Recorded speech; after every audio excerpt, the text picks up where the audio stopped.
Alrighty. First of all, I apologize if you hear any construction noises in the background. They're jackhammering behind my building, and I was going to wait till they stopped, but it's been going on for days, so I can't. So apologies if you do hear construction noise. Hopefully, the sound canceling will block it. In this section, we are going to talk about central tendency and skew. So, central tendency, those measures of central tendency are descriptive statistics that tell us kind of where data are centered or clumped. And then skew is how we talk about um, symmetry differences in distribution. So, first we'll talk about central tendency, then we'll talk about how that relates to overall shapes of distributions. So first of all, overview of measures of central tendency. So the measures of central tendency are things that you have probably heard of before. Oop, hold on, let me pop myself into this video so I can point at things.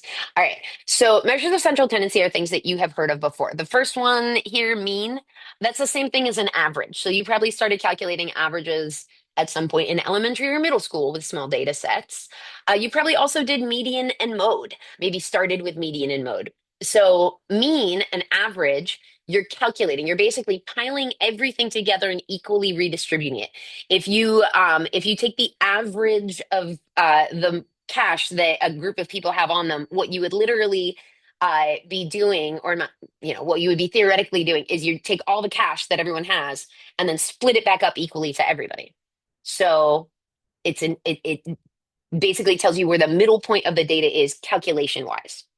Okay, it is a calculated value. You find the sum of the x values, the sum of the data values, and divide by the number of data values, whereas the other two are not so much calculated. So median, our next one over here, that sometimes there's a little bit of calculation involved.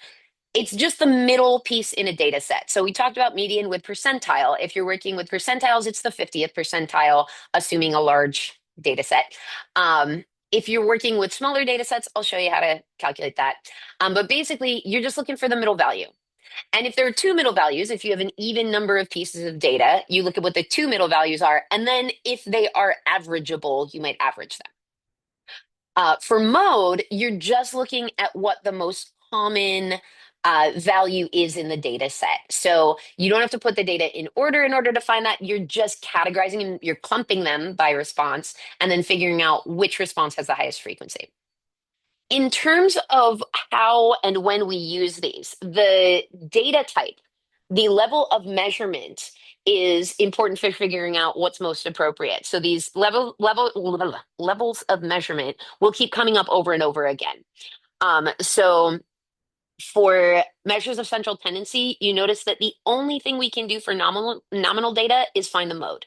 You can't put nominal data in a natural order, so you can't find median, and you can't add up data values if they're not numeric or at least acting like numbers. And so you can't do a mean or an average either. For ordinal data, mode is absolutely fine. Median is also absolutely fine. Ordinal, they have orders, so that one's fine. Mean, you will sometimes see, whoop, I just kicked over a bunch of markers. That's okay. You will sometimes see means calculated for data sets that, as it says, like numeric data. So again, ordinal data sometimes act like numeric data. And so maybe you have a 1 to 6 satisfaction scale and you average all the satisfaction scale. That would give you a reasonable estimate of how satisfied people are. And so we use it sometimes. It's not the best. Median and mode are better. For numeric data, for interval and ratio data, and I'm not really going to distinguish between those here, average is great. Average is kind of the way to go. Median is also often used in combination with average to kind of help give an idea of skew, which we'll talk about a little more later. Mode isn't necessarily the best for numeric data. It's fine for smaller discrete ranges. It is not useful for large ranges of continuous data because you might not have any repeating values. And if you just by fluke happen to have one value that repeats twice and a bunch of other things that are a frequency of one, like it's technically that's a mode, but it's not in the spirit of a mode. Okay. So for more numeric data, you do the more calculation-y things. For the purely categorical and non-ordered data, the only thing you can do is mode. And now let's actually do some of these calculations. So First of all, mean. You see a couple of different symbols up in this grid here. The first one, mu. So that is a symbol for mean. X bar underneath it is also a symbol for mean. Both of those are referring to the same calculation, just the Greek letter means that it's a population parameter. And the X bar means that it is a sample statistic. Again, that is a theoretical thing. You'll see both symbols written, which is why I'm going to emphasize them. But that's typically just a theoretical thing. Like we're almost always working when we're calculating mean with a sample. So you'll see X bar on my slides. We will be sometimes given population parameter means to work with in different types of calculations. So it's also important that you know what that mu symbol means. It will also show up in it'll show up in various formulas as a symbol for average, and you'll need to recognize it. So got mu and X bar both mean average. Um, Either way, you calculate them the same. There is no difference in the calculation between a sample mean and a population mean. If you've got the data, you just add them all up and divide by the number of data pieces. So if you have data in list form, like we have here, you literally can just, if it's a short list, you can just list them out, add them up, count the number of pieces, and divide. So we took this list of data values, put plus signs in between them, put a big giant division bar underneath, divided by 9, we get 167 over 9, which gives us 18 point repeating 5, and that rounds to 18.56. Again, we are typically going to round to 2 decimal places. So this is a basic calculation of an average. If you're working with a frequency table, it looks a little bit different, but it's still the same idea. Um, what we would have to, if we did this problem the same way we did the last problem, then we would need to list out the first data value for number of pets is 0, right? And there's 9 of them. So we would need to do 0 plus 0 plus 0 plus 0 plus 0 plus 0 plus 0 plus 0 plus 0 plus 1 plus 1 plus 1 plus 1 plus 1 plus 1 plus 1 plus 2 plus it's no, right? You're going to mess stuff up when you're typing it in. It's too hard to keep track of that. So what we do instead is we use the fact that repeated addition, so repeatedly adding the same number just means the same thing as multiplying. And we say, okay, there are 9 zeros, there are 7 ones, there are 5 twos, there are 2 threes, there are 0 fours, and there's 1 5. We're going to multiply those and figure out what the partial sums will be. So here the zeros just give you 0, right? That gives you 7, that gives you 10, that gives you 6, 0 again, and 5. We add up those and we get 28. If we add up the frequencies, not counting the data values, that's what gives us how many pieces of data there are. So that's n. So we have 28 divided by 24, which gives us this value, which rounds to 1.17. The other thing, other than having to multiply frequencies in that might look a little funny the first time you see it, is calculating mean from a binned frequency table. So here, before we can do the average of the average calculation, we need to calculate some little interim averages. Specifically, we don't know which of the 21 people in this first category answered what. I don't know how many people said they don't play at all, how many people said like hour and a half, whatever. Right. So we just have to assume that people are clustered kind of in the center. And so we find the center of each of the bins first. So we do 0 plus 3 divided by 2, and we end up with 1.5. We do that all the way down. And then we multiply that bin center times the frequency. So that's what this is showing. We get these partial sums. And then that's what I have showing over here. So I did part of this problem in this table and part of it written out as the formula. How you organize this type of calculation is going to depend a little bit on what works for your brain. For some of you, it might be important for just brain processing to write out the 21 times 1.5 plus 38 times 4.5, like those pieces here. Some of you might be able to skip little bits of steps and not write out every bit of calculation. Default on the side of writing things down more. It helps you catch mistakes. So it's a good idea. Anyhow, for this, when we add those up, we added our frequencies and got 80. So we add those up and get 387. We divide it by 80 and we get 4.84. Okay, now, one other thing that I haven't really mentioned yet is estimating in order to kind of cross-check your answers and make sure that they're logical. In this case, if you look at the data, we do have a range from 0 to 15. but the bulk of the data are in the 0 to 9 range. Okay. So that means that our average should be somewhere in that 0 to 9 range because we just have some stragglers up toward the higher end.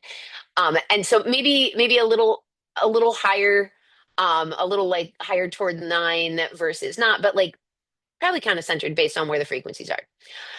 Regardless, even if you don't do that in depth of a look, you can just look at this and say, okay, it's got to be between 0 and 15 because it's an average. So it can't be lower than the lowest number or higher than the highest number. And it shouldn't be too close to either of those ends either. 4.84 seems super reasonable based on that kind of estimated thing, right?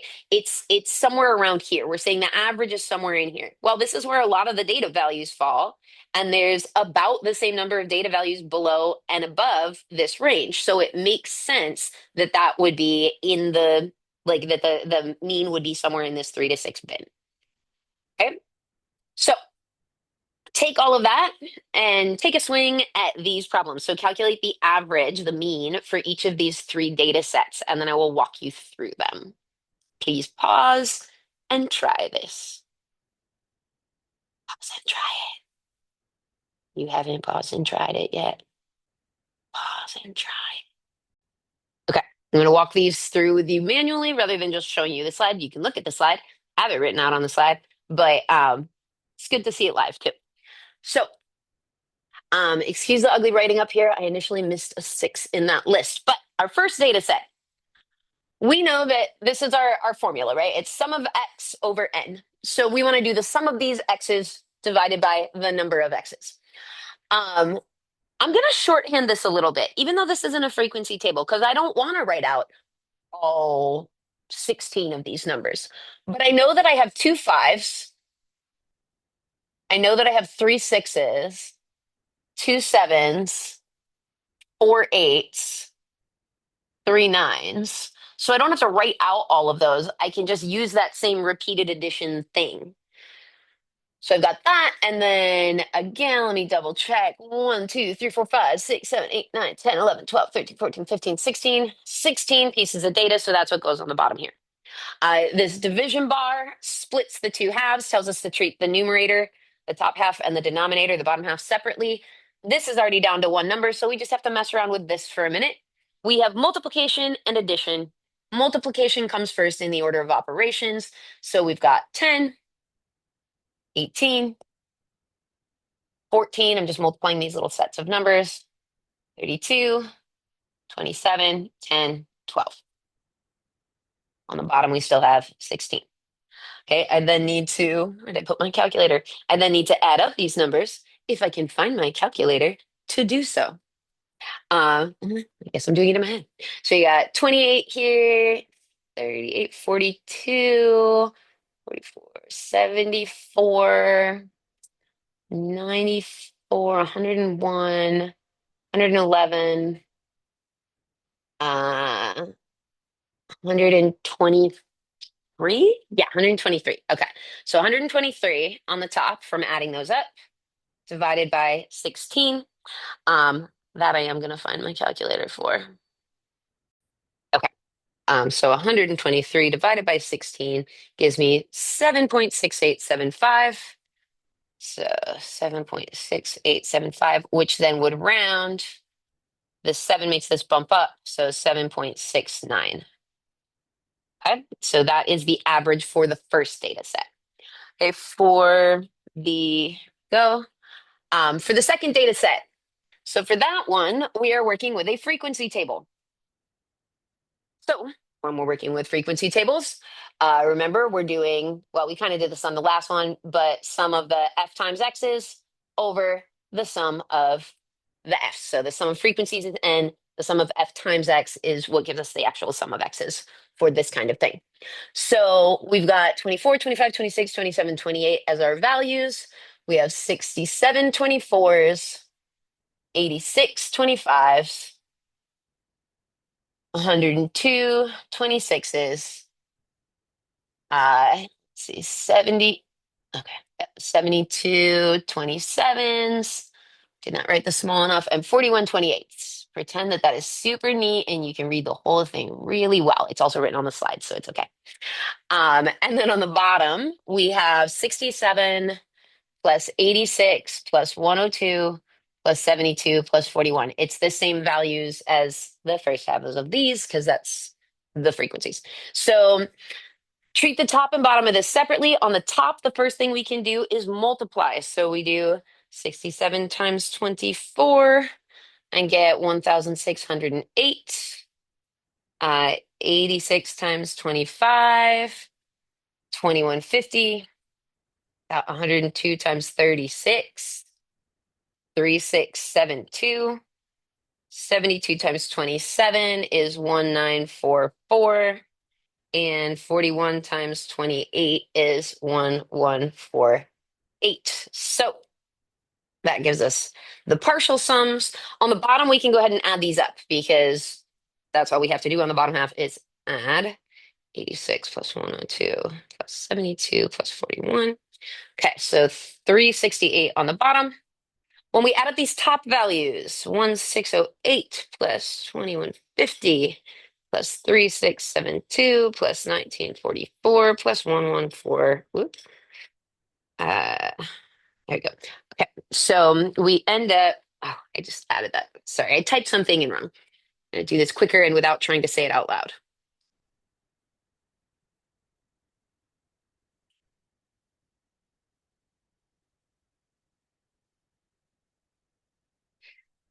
Something's still wonky.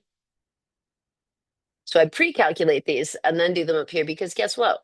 We all make mistakes, right? So let me figure out where I typed something in wrong. The 67 times 24 is right. 86 times 25 is right. 102 times 26. Ah, that had something else stuck in the calculator when I typed it in. That should be 2652. So 1608 plus 2150 plus 2652 plus 1944 plus 1148. Okay, so we get 9502 over 368. Okay, so calculator typos are a thing, right? Like I make them when I'm doing this kind of thing. We're gonna go ahead and divide this by 368. We round that to 25.82, which makes sense for our range of data in here. These data, the frequencies are kind of clustered in the middle, and that means that our value should be around the middle, and this is right around 26. Um, Calculator typos are an issue though. And so on this next one, I'm actually going to show you how to use a spreadsheet as a calculator because that can be helpful for being able to see your work and also going back and making changes. So let's see here. Get this set up. So we're going to start with a blank spreadsheet, and I'm going to put this information into it and just kind of show you how I would do this from scratch. So when I say spreadsheet, I mean something like Excel or Google Sheets. Google Sheets, you have access to through Google Drive if you've got a Gmail account. So if you don't already have one of those, you need to make one because you will need to use Google Drive some for this class. So I've got, let me copy here. We have -10 to -5 was our first. So it's mad at me because I'm trying to start with a negative and it doesn't like a combination of numbers and words. Fun little trick, just put an apostrophe in front of it and it'll let you type numbers in as if they are words. Um, I've worked with Excel for too long and I know too many things. Okay, so 0 to 5. I think it actually doesn't mind when you type in a number first. It really hates when it's a negative sign first. Okay, so those were my categories. And then I have 8, 11, 16, 14, and 9 as my frequencies. Let me go ahead and insert a column here, and I'm going to label these bins and then this frequency. So I know that to calculate an average, well, first of all, this is an estimated average. So the first thing I need is my bin centers because I can't do a calculation on this. The same reason that Excel got mad when I tried to type it in messes up my ability to do a calculation here. Just realized I don't know if I'm standing in front of, okay, kind of standing in front of things. There we go. All right, so The bin centers, uh, here we can actually type in if we want to the calculation to do the -10 plus -5/2, but also halfway between 10 and 5 is 7.5. So -7.5. Again, you can calculate that by doing -10 plus -5, which gives you -15 divided by 2 gives you -7.5. Next one is going to be -2.5. This one will be +2.5, +7.5, and 12.5. So again, these are the bin centers. These are where if you were doing a frequency polygon, you would put the points for the polygon at these bin centers. Next, we know that we want to do the f times x calculation to get our sum of x's. In this case, that's not the original x's, that's these bin centers. If I want to calculate this 8 times -7.5, the easiest way to do that is to just click on the 8. And what's filling in right here, this is in column B, row 2. So this is telling Excel, look at whatever's typed in B2. And then I'm going to use a slash to show it divide. Sorry, wait, we don't want to divide. I'm going to use an asterisk to show it multiply, and then click on the other value that I want to multiply. So this is B2, cell B2 times C2. Functionally, that means 8 times -7.5. And if I hit tab or enter to get out of the cell, it multiplies that for me. All I have to do is type that formula once. And then if what I want is for the same formula in every row, I'm just going to grab the little, usually if you click out of and then back onto a cell, you'll see a little dot or box in the bottom corner. If you grab that and drag it down, it switches what row, I just double click to make that show again. It switches what row it's using for the data depending on where you put the original row. So you drag down one, it drags everything down one too in the formula. So these are our partial sums. If I want to get my sum of these for that sum of x, I can actually just tell Excel equals. Notice all of these start with an equal sign. Equals is how you tell Excel, hey, I'm not just typing something here, I'm asking you to do a calculation. So equals, and then I want to take the sum, so add up, take the sum of SUM, these. So I'm going to highlight, I type equals SUM parentheses, and then highlight the cells that I want to add up. If you are working on a device that doesn't cooperate when you try to type stuff, and you just have a list like this that you want to put in, the whole list, the way to do that, look at what the first cell is that you want. So this shows up as D2.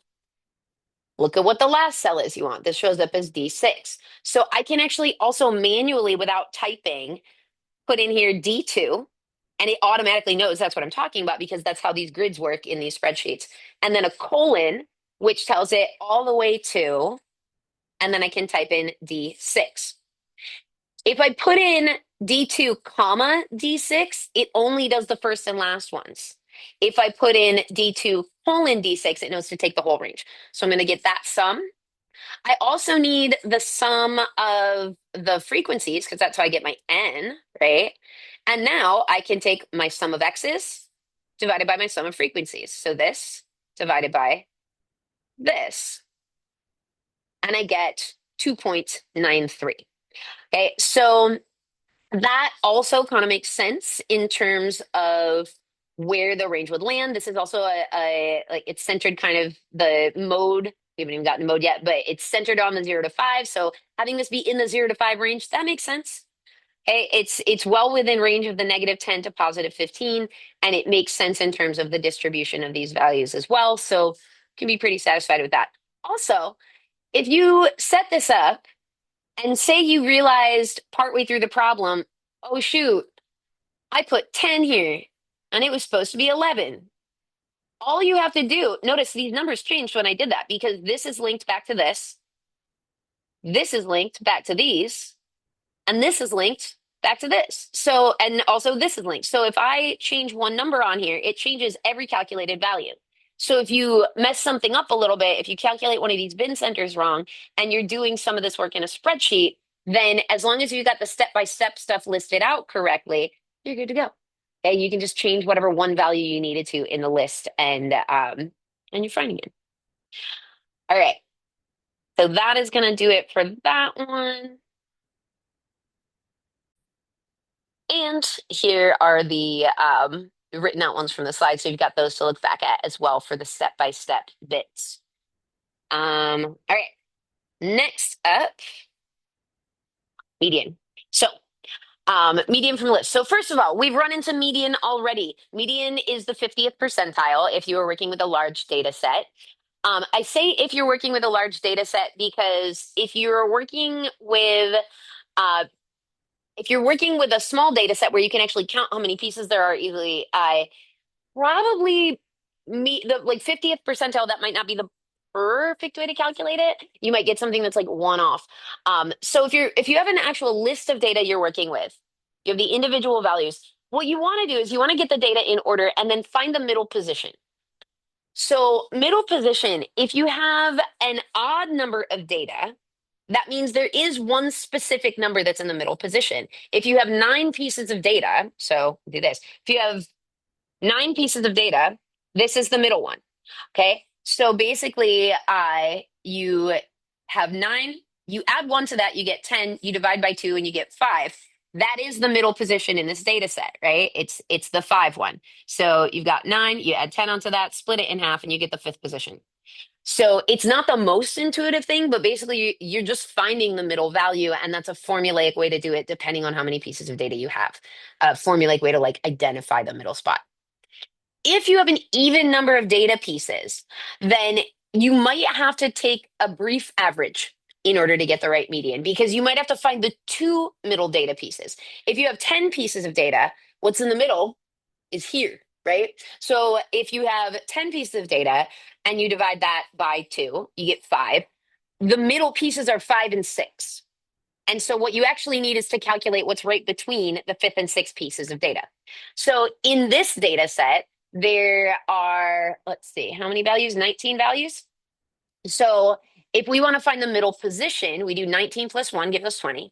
Divided by 2 gives us 10. So it's the 10th value from either end. And if you count to the 10th value from either end, once you put these in order, then you get that. Notice, you cannot just do it from this list. You've got to put them in order first. Okay, don't skip that step. So for an odd number of data pieces, n plus 1 over 2. A number of pieces plus 1 divide by 2, and that'll give you the position, not the answer for median, but the position to look at, the number, the data value placement to look for. Okay, if you are working with a frequency table, same basic idea, but obviously you can't just like count it out. So if you want to figure out the median here, you're going to start by calculating cumulative frequency if you don't already have it. Okay. And from that, or from adding up the frequencies, we figure out that we have a total number of data pieces of 279 in this case. So we've got an odd number of data pieces, which means there is something that is dead center. We've got 279 plus 1 gives us 280 divided by 2. That means the 140th piece of data is the one that's right in the center of this data set. That's where the cumulative frequencies come in. We're looking for where piece number 140 is. Pieces 1 through 12 are 1s. Pieces 13 through 38 are 2s. Pieces 39 to 76 are 3s. Pieces 77 to 127 are 4s. 128 to 189 are 5s, and 140 falls in that range. So I don't have to list all these data out and count them if I can do it using cumulative frequency. So because 140, this goes past 140, it either hits or passes that value. We then look at what the data value is associated with it. If you were doing this and you were, if this had 180 pieces of data, then we would say, okay, we need the 140th and 141st. Now, those would still both fall in this range. So that would actually mean the median is still just 5. So sometimes you don't even have to do that averaging thing. If both middle positions fall in the same slot of a frequency table, then it's just that data value. Okay. If you are working with relative frequency, this is when you might have to default back to using the concept of a percentile. We don't know how many data values are in here. right? We don't know whether it's 100 or 5,000 or 20 million.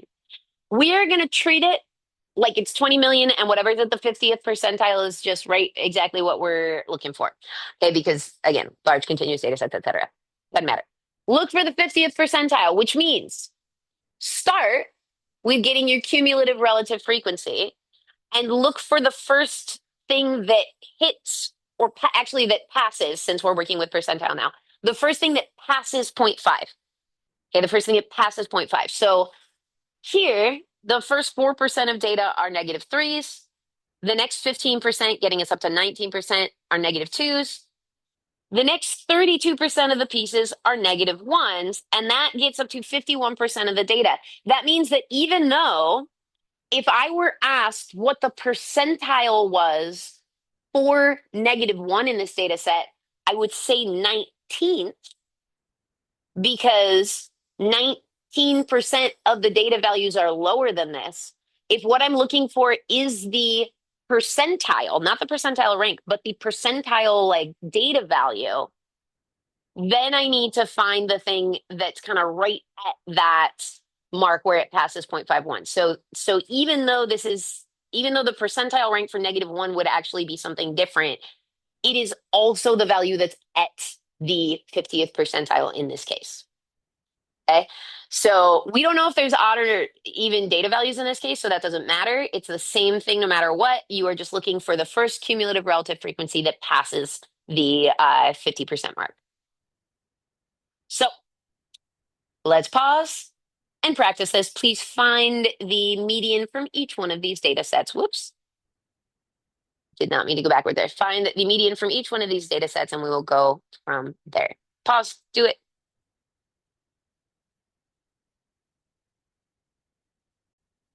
All right. So working from these three data sets, and again, I think I have them written out for you as well, but working from these three data sets. First one, this top one, where we just have a list of numbers. First thing we need to do is figure out how many there are. So there are 1, 2, 3, 4, 5, 6, 7, 8, 9, 10, 11, 12, 13, 14, 15, 16. So 16 numbers. That means that I am aiming for the 16 over 2 and 16 over 2 plus 1 spots. So I'm looking for spots 8 and 9 in this data set. Okay, the 8th and 9th spots. So one, this is already in order, so I don't have to worry about that. 1, 2, 3, 4, 5, 6, 7, 8, 9, 10, 11. Just checking that I got the right number of data pieces counted. Cool. So the 8th and 9th spots are right here. And these are my data values. That means that my median is actually going to be 8.5 because there are two different values on either side of that, 7 and 8. And so we go, my bad, 7.5. So we go for what's right in the middle of them. I know you guys can't hear the construction, but it's really distracting me. So 7.5 there between the 8th and 9th spots. Okay, so that's if we have that list of data. Next, we have this one, and we're looking for the median based on frequencies. So to start, let's see what our total frequencies are. We can do CRF for that. So CRF starts with 2. We add 6 and we get 8. We add another 18 and we get 26. We add another 48 and we get 74. And then we add another 27 to that and we get, looks like 101. I'm going to double check that with my calculator here. Whoop, if I can remember my code. Okay. So we get 2 plus 6 plus 18 plus 48 plus 27. I get 101. Cool. Adding these up helps me cross-check that I just did those partial sums correctly because I got the same thing at the end that I did here. This tells me that what I am looking for, since it's an odd number of data, is the 101 plus 1 over 2 spots. So I'm adding 1 and getting 102. And then splitting that in half. And that's what will identify me the correct middle location in an odd data set so that it's going to be 51. So if I then go here, the first spot that we pass 51 is right here. So that means that my median is slightly satisfied. This list, by the way, on the thing was dissatisfied, slightly dissatisfied, neutral, slightly satisfied, and satisfied. My median here is not 51. My median is slightly satisfied because the median is the data value and it doesn't have to be a number.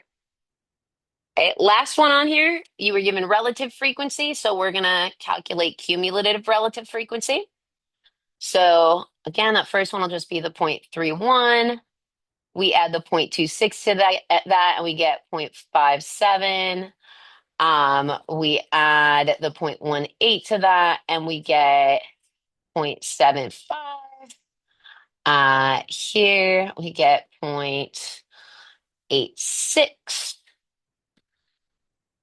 0.9, what is that? 3.98. And then when I add the last one here, I get not zero, I get 1.00, which tells me that we're good because I should get exactly 1.00 at the end.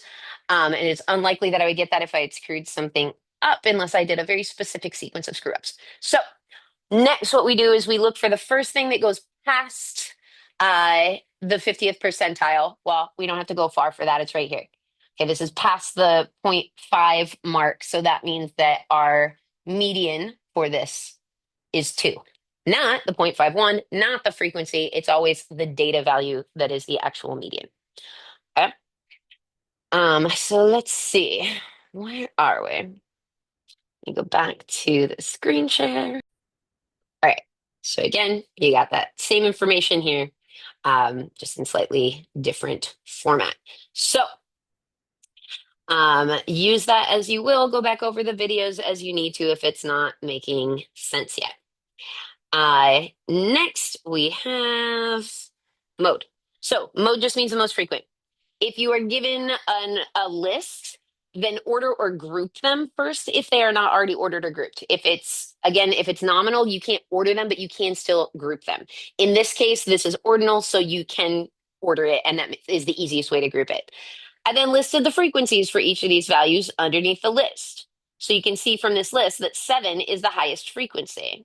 So the mode is size medium. It is not 7. That's the frequency of the mode. You again need the data value, not the frequency of that data value when you are given this info. Okay, so I'm not going to give you more information about mode. I'm just going to have you go ahead and practice it with the same set of values, I believe. No, it's not. Never mind. Slightly different set of values. I'm going to have you practice it with this set of values. Go for it. Pause, practice, figure out the mode. It's always going to be the highest frequency. Okay, pause and figure it out. Okay, so this one I'm just going to describe on the board here, or on the screen here instead of I showing it to you on the board behind me. So for the first data set, there's 2 5s, 3 6s, 3 7s, 3 8s, 3 9s, there's a 10, and there's a 12. That means there are several different things that have the highest frequency. Mode, and I didn't tell you this before, so if you stared at this for a minute, I'm not sorry. But mode can have more than one answer. You can have 2 things with the same frequency that are the highest frequency. This is what we call a multimodal data set. Okay, sometimes you just have 2 distinct modes, like 2 really common answers and then a bunch of little low frequency ones. Sometimes you might have something more like this, where honestly, when you have this many modes, it becomes, not that meaningful. It just tells you your data are really spread out over the middle chunk of this data set. In terms of the second data set, if we have a frequency table, all we're looking for is the highest frequency value. So slightly satisfied here is our mode. If we have relative frequency, again, all we're looking at is the relative frequency value. This is the highest one, so 1 is our mode.